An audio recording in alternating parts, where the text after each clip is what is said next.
Okay, so welcome back to the channel. Today we will be continuing to take a look at the Beatrix Potter collection with the third book in the series, which is The Tailor of Gloucester.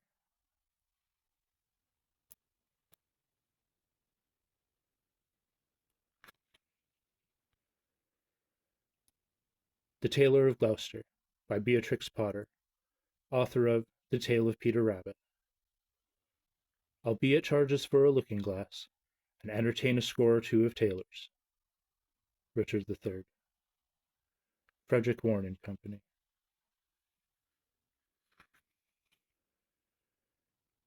My dear Frida, because you are fond of fairy tales, and I have been ill, I have made you a story all for yourself. A new one, that nobody has read before. And the queerest thing about it is that I heard it in Gloucestershire, and that it is true, at least about the tailor, the waistcoat, and the "No More Twist." Christmas, 1901. The Tailor of Gloucester. In the time of swords and periwigs, and full-skirted coats with flowered lappets, when gentlemen wore ruffles and gold-laced waistcoats of paduasoy and taffeta, there lived a tailor in Gloucester. He sat in the window of a little shop in Westgate Street, cross-legged on a table from morning till dark. All day long, while the light lasted, he sewed and snippeted, pieced out his satin and pompadour and lustrings. Stuffs had strange names, and were very expensive in the days of the Tailor of Gloucester.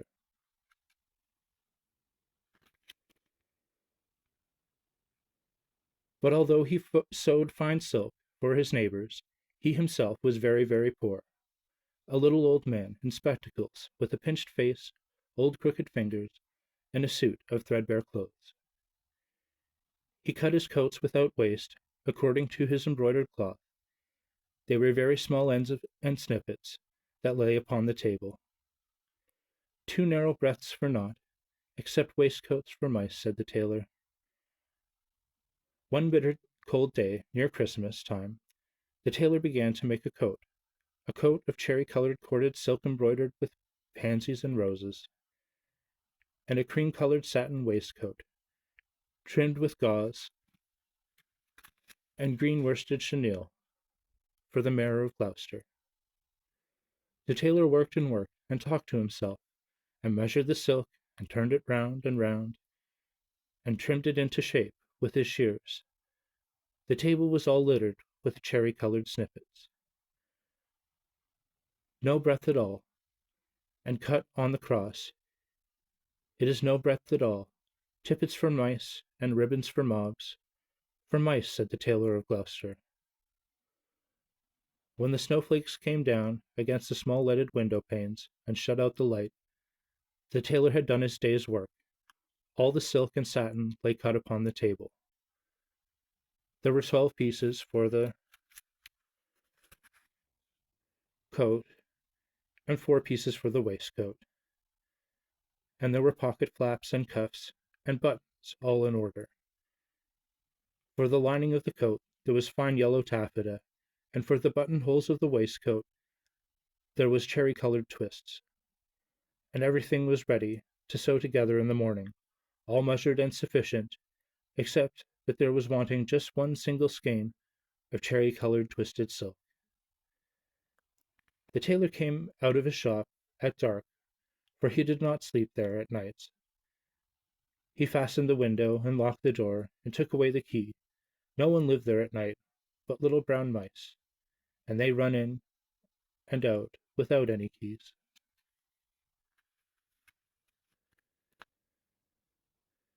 For behind the wooden waistcoats of all the old houses in Gloucester there are little mouse staircases and secret trap-doors, and the mice run from house to house through those long narrow passages. They can run all over the town without going into the streets. But the tailor came out of his shop and shuffled home through the snow. He lived quite near by in College Court, next the doorway to College Green, and although it was not a big house, the tailor was so poor He only rented the kitchen. He lived alone with his cat. It was called Simpkin. Now, all day long, while the tailor was out at work, Simpkin kept house by himself, and he was also fond of the mice, though he gave them no satin for coats. "Meow," said the cat, when the tailor opened the door. "Meow." The tailor replied, "Simpkin, we shall make our fortune, but I am worn to ravelling. Take this groat, which is our last fourpence, and Simpkin, take a china pipkin, buy a pennyworth of bread, a pennyworth of milk, and a pennyworth of sausages. And oh, Simpkin, with the last penny of our fourpence, buy me 1 pennyworth of cherry-coloured silk, but do not lose the last penny of the fourpence, Simpkin, or I am undone, and worn to a thread paper, for I have no more twist."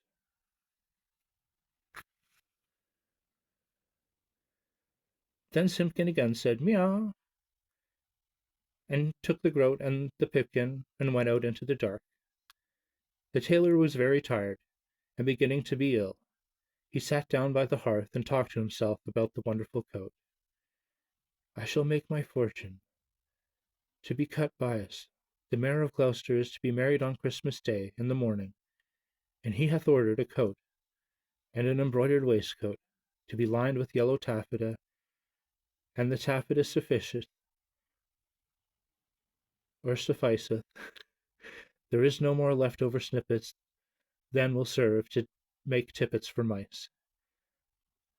Then the tailor started, for suddenly interrupting him, from the dresser at the other end of the kitchen came a number of little noises. Tip-tap, tip-tap, tip-tap-tip. "Now what can that be?" said the Tailor of Gloucester, jumping up from his chair. The dresser was covered with crockery and pipkins, willow pattern plates, and teacups and mugs. The tailor crossed the kitchen and stood quite still beside the dresser, listening and peering through his spectacles. Again from under the teacup came a funny little noises. Tip-tap, tip-tap, tip-tap-tip. "This is very peculiar," said the Tailor of Gloucester, and he lifted up a teacup which was upside down.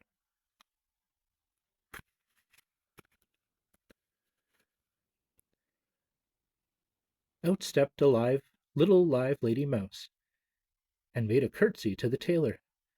Then she hopped away down the dresser and under the wainscot. The tailor sat down again by the fire, warming his poor cold hands, and mumbling to himself. "The waistcoat is cut out from peach-coloured satin, tambour stitch, and rosebuds and beautiful floss silk. Was I wise to entrust my last fourpence to Simpkin? 1 and 20 buttonholes of cherry-coloured twist." But all at once, from the dresser, there came other little noises. Tip-tap, tip-tap, tip-tap-tip. "This is passing extraordinary," said the Tailor of Gloucester, and turned over another teacup, which was upside down. Out stepped a little gentleman mouse, and made a bow to the tailor, and then from all over the dresser came a chorus of little tappings, all sounding together and answering one another, like watch beetles in an old worm-eaten window shutter. Tip-tap, tip-tap, tip-tap-tip. And out from under the teacups and from under the bowls and basins stepped other and more little mice, who hopped away down the dresser and under the wainscot. The tailor sat down close over the fire, lamenting, 1 and 20 buttonholes of cherry-coloured silk.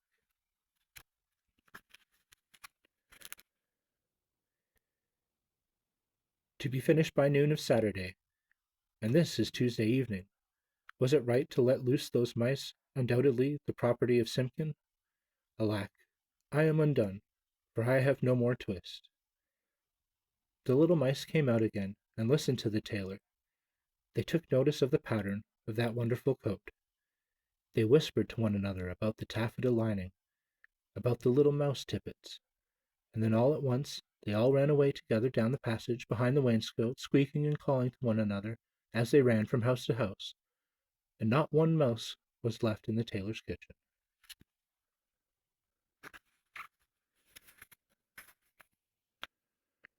When Simpkin came back with the pipkin of milk, Simpkin opened the door and bounced in with an angry grrr meow, like the cat that is vexed, for he hated the snow, and there was snow in his ears and snow in his collar at the back of his neck. He put down the loaf of sausages upon the dresser and sniffed. Simpkin, said the tailor, where is my twist? But Simpkin set down the pipkin of milk upon the dresser and looked suspiciously at the teacups. He wanted for his supper a little fat mouse. Simpkin, said the tailor, where is my twist?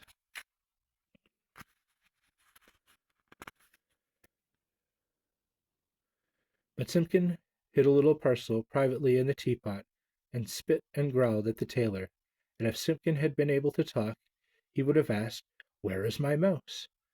Alack, I am undone, said the Tailor of Gloucester, and went sadly to bed. All that night long Simpkin hunted and searched through the kitchen, peeping into cupboards, under the wainscot, into the teapot, where he had hidden that twist, but still he had never found a mouse. Whenever the tailor muttered and talked in his sleep, Simpkin said, meow, and made strange horrid noises, as cats do at night.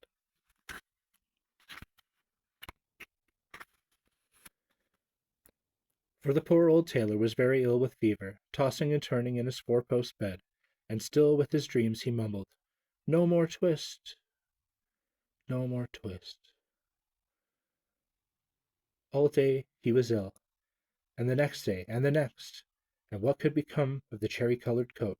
In the tailor's shop in Westgate Street, the embroidered silk and satin lay cut upon the table, 21 buttonholes, and who should come to sew them, when the window was barred, and the door was fast locked? But that does not hinder the little brown mice. They run in and out without any keys throughout all the old houses in Gloucester.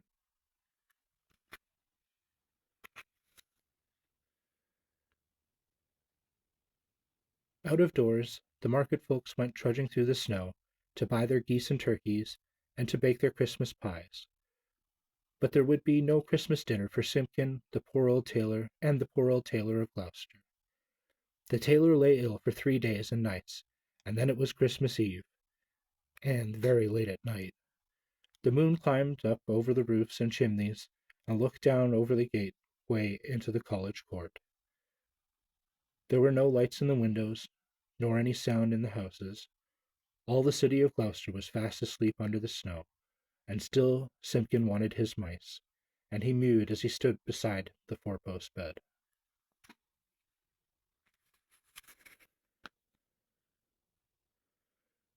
But it is in the old story that all the beasts can talk, and the night between Christmas Eve and Christmas Day in the morning, though there are very few folk that can hear them, or know what it is that they say.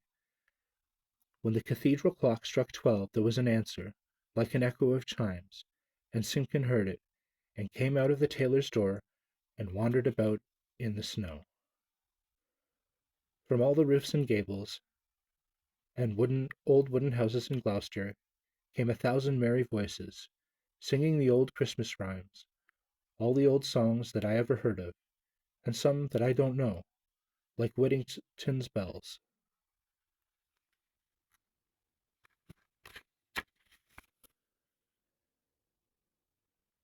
First and loudest, the cocks cried out, Dame, get up and bake your pies. Oh, dilly, dilly, dilly, sighed Simpkin.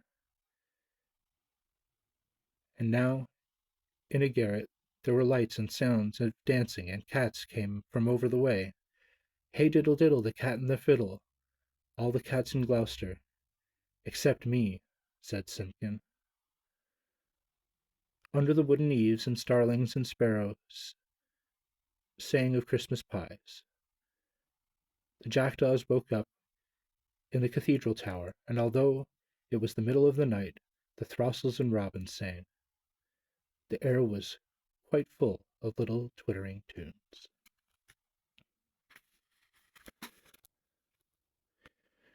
But it was all rather provoking to poor hungry Simpkin. Particularly he was vexed with some of the little shrill voices from behind a wooden lattice. I think that they were bats, because they always have very small voices, especially in a black frost, when they talk in their sleep, like the Tailor of Gloucester. They said something mysterious that sounded like, "Buzz, quoth the blue fly, quoth the bee, buzz and hum they cry, and so do we." And Simpkin went away, shaking his ears as if he had a bee in his bonnet. From the tailor's shop in Westgate came a glow of light, and when Simpkin crept up to peep in the window, it was full of candles, and there was a snippeting of scissors and snappeting of thread, and little mouse voices saying loudly and gaily. 4 and 20 tailors went to catch a snail. The best man among them durst not touch her tail. She put out her horns like a little Kylo cow. Run, tailors, run, or she'll have you even now. Then, without a pause, the little mouse voices went on again. Sieve my lady's oatmeal, grind my lady's flour, put it in a chestnut, let it stand an hour. Mew, mew, interrupted Simpkin and scratched at the door. But the key was under the tailor's pillow, and he could not get in. The little mice only laughed and tried another tune. 3 little mice sat down to spin. Pussy passed by, and she peeped in. What are you at, my little fine men? Making coats for gentlemen. Shall I come in and cut off your threads? Oh no, Miss Pussy, you'd bite off our heads. Mew, mew, cried Simpkin. Hey, diddle dinkety, answered the little mice. Hey, diddle dinkety, pompety pet, the merchants of London, they wear scarlet, silk in the collar and gold in the hem, so merrily march the merchantmen. They clicked their thimbles to mark the time, but none of their songs pleased Simpkin. He sniffed and mewed at the door of the shop. And then I bought a pipkin, and a popkin, and a slipkin, and a slopkin, all for 1 farthing. And upon the kitchen dresser, added the rude little mice. Mew, scratch, scratch, scuffled Simpkin on the window sill, where the little mice sprang to their feet, and all began to shout at once in little twittering voices, "No more twist! No more twist!" And they barred up the window shutters and shut out Simpkin. But still, though the nicks of the shutters, he could hear the clicks of thimbles and little mouse voices singing, "No more twist! No more twist!" Simpkin came away from the shop and went home, considering in his mind. He found the poor old tailor without fever, sleeping peacefully. Then Simpkin went on tiptoe and took a little parcel of silk out of the teapot, and looked at it in the moonlight, and he felt quite ashamed of his badness compared with those good little mice. When the tailor awoke in the morning, the first thing which he saw upon the patchwork quilt was a skein of cherry-colored twist silk, and beside his bed stood the repentant Simpkin. "Alack, I am worn to ravelling," said the Tailor of Gloucester, "but I have my twist." And the sun was shining on the snow when the tailor got up and dressed and came out into the street with Simpkin running before him. The starlings whistled on the chimney stacks, and the throstles and robins sang, but they sang their own little noises, not the words they had sang in the night. "Alack," said the tailor, "I have my twist, but no more strength nor time than will serve to make me 1 single buttonhole, for this is Christmas Day in the morning. The Mayor of Gloucester shall be married by noon. And where is his cherry-colored coat?" He unlocked the door of the little shop in Westgate Street, and Simpkin ran in, like a cat that expects something. But there was no one there, not even 1 little brown mouse. The boards were swept clean, the little ends of thread and the little silk snippets were all tidied away and gone from the floor. But upon the table, oh joy! The tailor gave out a shout. There, where he had left plain cuttings of silk, there lay the most beautiful coat, an embroidered satin waistcoat, that ever were worn by a Mayor of Gloucester.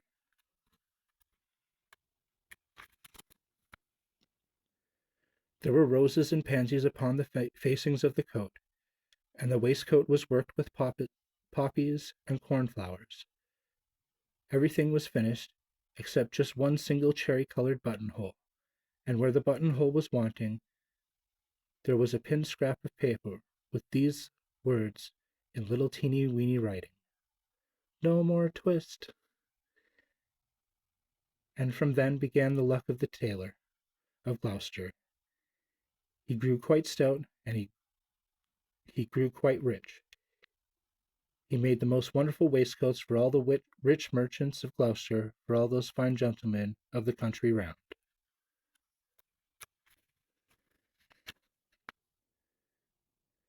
Never were seen such ruffles or such embroidered cuffs and lappets, but his buttonholes were the greatest triumph of all. The stitches of those buttonholes were so neat, so neat, I wonder how they could be stitched by an old man in spectacles with crooked old fingers and a tailor's thimble. The stitches of those buttonholes were so small, they looked as if they had been made by little mice. The end.